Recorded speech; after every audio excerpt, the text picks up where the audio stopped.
Are you struggling with sin today? ఒకవేళ ఈరోజు నువ్వు ఇంకా పాపంతో పోరాడుతూనే ఉన్నావా? జయించలేకపోతున్నావా? పొర్నోగ్రఫీ చూడడం తప్పని చాలామందికి తెలుసు. ఫోన్లో ఆన్ చేయగానే ఈ రోజున చూడకూడని దృశ్యాలు, భయంకరమైన దృశ్యాలు ఒకటి తర్వాత ఒకటి. ఈ రోజున టెక్నాలజీ ఎలా ఉంది అంటే, ఆర్టిఫిషియల్ ఇంటెలిజెన్స్ ఎలా ఉంది అంటే, నువ్వు ఏదైనా వీడియో 30 సెకండ్స్ కనుక నువ్వు చూస్తే, ఇన్స్టాగ్రామ్లో కావచ్చు, యూట్యూబ్లో కావచ్చు, మరి ఏ ప్లాట్ఫామ్ అయినా కావచ్చు, ఒక్క 30 సెకండ్స్ కనుక మీరు స్టేర్ చేస్తే ఏదైనా వీడియో, ఇంకా ఆ తర్వాత వచ్చే వీడియోలన్నీ అవే ఉంటాయి. అంటే ఆ ఆర్టిఫిషియల్ ఇంటెలిజెన్స్ ఏం పసిగడుతుందంటే, పలానా సహోదరుడికి ఈ వీడియో బాగా ఇష్టం అనుకుంటా, అందును బట్టే 30 సెకండ్లు ఓపిక బట్టి చూశాడు కాబట్టి మన సహోదరుడికి ఇవే సప్లై చేద్దామని చెప్పి ఇంకో నువ్వు వద్దన్నా కానీ అవే వస్తూ ఉంటాయి. నువ్వు వద్దన్నా అవే వస్తూ ఉంటాయి. ఒకసారి ఐఆర్సిటీసీ అంటే తెలుసు కదా, రైల్వే టికెట్లు బుక్ చేసుకునే వెబ్సైట్ అది. ఒక ఆయన ఐఆర్సిటీసీకి కంప్లైంట్ రాశాడు. ఆ కంప్లైంట్ సెల్ ఉంటుంది, దాని కంప్లైంట్ రాశాడు.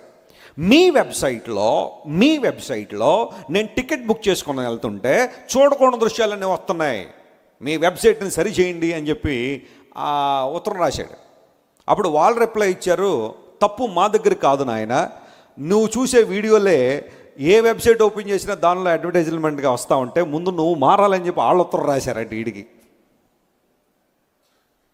నువ్వు చూస్తున్న వీడియోలు, నువ్వు రోజులో టికెట్ బుక్ చేసుకుని ఒక్కసారే వచ్చావు మా వెబ్సైట్కి, కానీ మిగతా సమయం అంతా నువ్వు చూసే వీడియోలన్నీ అవే. అందును బట్టే ఆర్టిఫిషియల్ ఇంటెలిజెన్స్ అడ్వర్టైజ్మెంట్లు కూడా అవే ఇస్తుంది నీకు. మారాల్సింది మా వెబ్సైట్ కాదు, నీ బతుకు మారాలని చెప్పి వాళ్ళు రిప్లై ఇచ్చారట. అయిపోయిందా? ఇంకేమన్నా ఉందా? జీవితాలు ఎలా ఉన్నాయి ఈ రోజుల్లో? జయించలేని పరిస్థితి. అబద్ధాలు ఆడడం తప్పు అని తెలుసు, but still people incline for lies. మోసం చేయడం తప్పు అని తెలుసు చాలామందికి, కానీ చేస్తూనే ఉన్నారు. దేవుని నిర్లక్ష్యపెట్టడం తప్పు అని తెలుసు, ముసలమ్మ ముచ్చట్లు తప్పు అని తెలుసు, పాపయుక్తమైన తలంపులు యోచనలు తప్పు అని తెలుసు, కానీ అవే చేస్తూ మానవుడు బానిస అయిపోతే ఈ పాప సమస్య నుండి మానవుని విడుదల చేసేవాళ్ళు ఎవరు? ప్రపంచంలో చాలామంది వచ్చారు, మీ పాపాలు క్షమిస్తాం, మోక్షం ఇస్తాం, పరలోక రాజ్యం ఇస్తాం, మమ్మల్ని వెంబడిస్తే చాలు మీకు స్వర్గం ఉచితంగా వస్తుంది, లేదా అలా వస్తుంది ఇలా వస్తుంది అని చాలామంది మభ్యపెట్టిన వాళ్ళు ఉండొచ్చేమో, కానీ వారి బ్రతుకులే అధ్వాన్నంగా భయంకరంగా తయారైన సందర్భాలు మనం చూస్తూనే ఉన్నాం.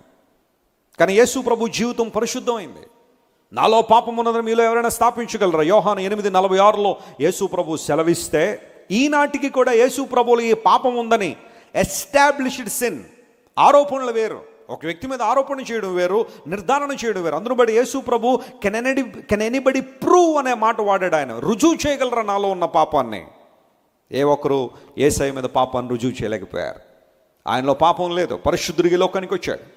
యేసుక్రీస్తు ప్రభు దేవుడు అనే విషయాన్ని ఒప్పుకోవడానికి చాలా ఇబ్బంది పడిపోయిన పౌలు యేసు ప్రభువును తన సొంత రక్షకుని అంగీకరించిన తర్వాత ఒక అద్భుతమైన మాట రాస్తాడు. పవిత్రుడు, నిర్దోషి, నిష్కల్మషుడు, పాపుల్లో చెరగ ప్రత్యేకంగా ఉండువాడు, ఆ ఆకాశ మండలం కంటే మిక్కిలి హెచ్చైన వాడునైనా ఇట్టి ప్రధాన యాజకుడు మనకు సరిపోయినవాడు.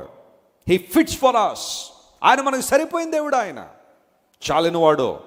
దేనికి చాలినవాడు అంటే, ఆ పై లక్షణాలన్నీ కూడా మనం పరిశీలన చేస్తే ఆయన ప్రత్యేకమైన వాడు అనే మాట అక్కడ రాశాడు.